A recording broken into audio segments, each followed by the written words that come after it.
Después de Sudamérica, el Beagle puso rumbo a las Galápagos, un exótico archipiélago de islas baldías famosas por su extraño aspecto. El comandante del Beagle, el amigo de Darwin, el capitán Fitzroy, echó un vistazo a las Islas Galápagos y las describió como un escenario infernal. Sin embargo, Darwin quedó fascinado.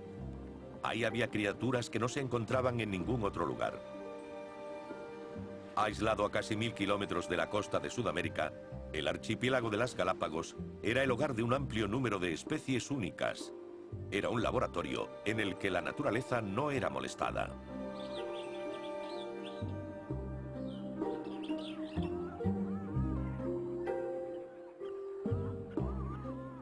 Darwin tropezaría aquí casi accidentalmente con algo que más tarde provocaría un gran avance en su pensamiento sobre la evolución.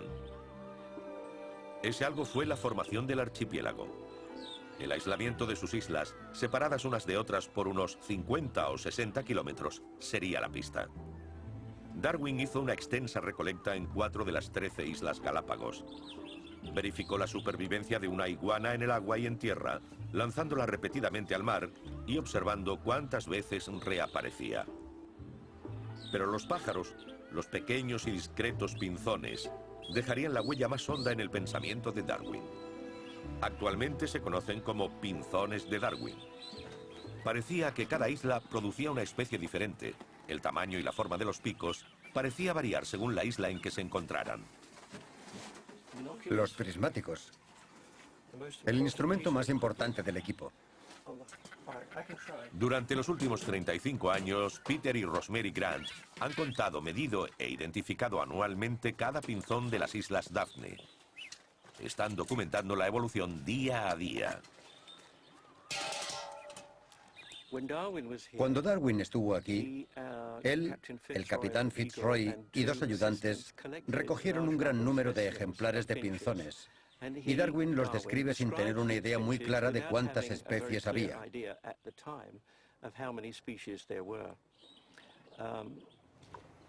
A través de otras colecciones, ahora sabemos que hay al menos 12 especies. Según algunas clasificaciones son 14 y según otras 13.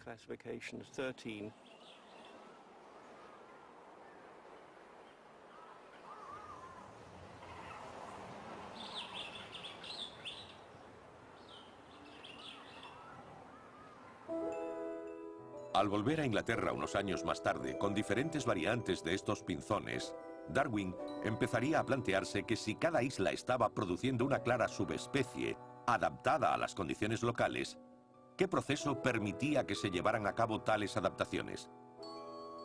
Si lograba responder a ello, creía que sería capaz de explicar el gran misterio de la amplia gama de variantes que se encuentran en el mundo natural. La selección natural se produce cuando el entorno cambia. Nosotros hemos tenido 2 o 3 casos destacados en un periodo de 35 años. El primero ocurrió en 1977, cuando hubo una gran sequía. El pinzón terrestre mediano quedó reducido a 200 pájaros, y cuando vinimos a analizar el tamaño de los supervivientes y lo comparamos con los muertos, encontramos una gran diferencia. Los supervivientes tenían un pico más grande, y la razón hay que buscarla en la comida. Esta estaba formada por una gran variedad de semillas.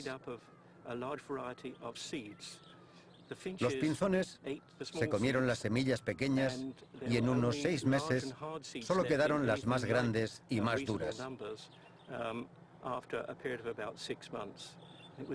Solamente los pájaros con el pico grande fueron capaces de abrir las semillas grandes y duras y conseguir el alimento de dentro.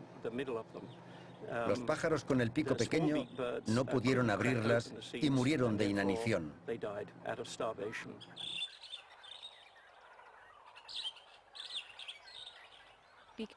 El pico mide 7,16.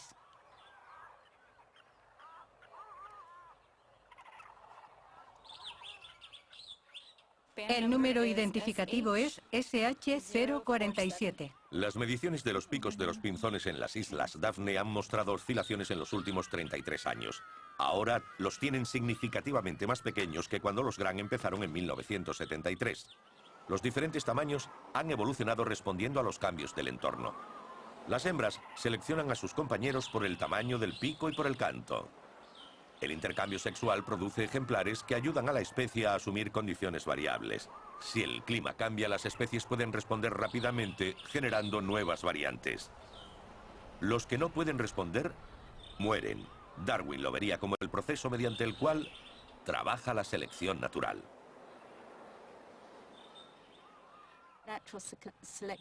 La selección natural puede dirigir a una población entera hacia un nuevo camino. El proceso que observamos en los pinzones de Darwin no se da solo en ellos, también se ha estudiado en plantas. En la primera fase del cambio ocurre lo mismo con las plantas. También podemos verlo en las bacterias, donde se produce un intercambio de genes entre una cepa bacteriana y otra, aumentando la variación sobre la que puede actuar la selección. Podemos observarlo en gran medida en los peces, en los reptiles e incluso en los primates. Pero ¿cuál era el origen de todas las especies? La Biblia daba una explicación, que Dios había creado a todo ser vivo. Sin embargo, Darwin dudaba cada vez más de que eso explicara lo que él había estado observando. La gran cuestión que intentó resolver fue el origen de las especies. ¿Cómo puede ser que el mundo esté tan lleno de especies diferentes? Su respuesta fue que la evolución es un fenómeno general y la selección natural es un mecanismo que, al dividir poblaciones en dos o más, da lugar a dos o más especies. La naturaleza de nuestro mundo produce variabilidad. Entonces, la selección natural tiene lugar como mecanismo selectivo. La variabilidad y la selección natural son la base del proceso evolutivo. Aísla un territorio y dale tiempo para que cambie el entorno. El resultado quedará reflejado en la cantidad de variaciones en plantas y animales. Los grandes conocimientos de Darwin le alentaron a pensar en términos muy generales. También era extremadamente cauteloso. Era un autocrítico y capaz de coger una serie de observaciones y escudriñarlas. Estaba tan profundamente entusiasmado con este tema que realmente dedicó su vida a la cuestión de por qué hay tantas especies.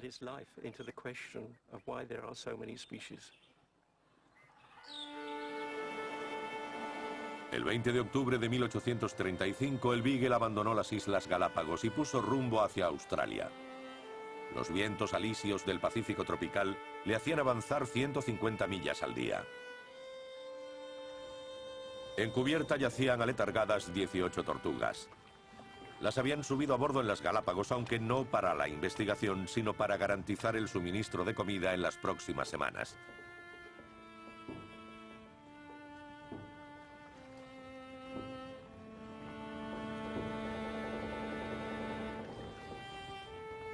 El Beagle continuaba su viaje y Darwin pasaba varias horas al día escribiendo su diario y analizando sus hallazgos.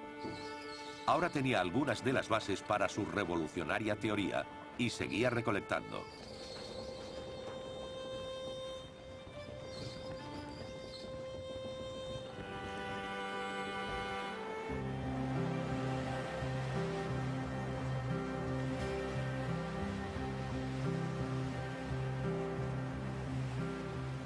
Era el inicio del proceso de elaboración de la obra de Darwin.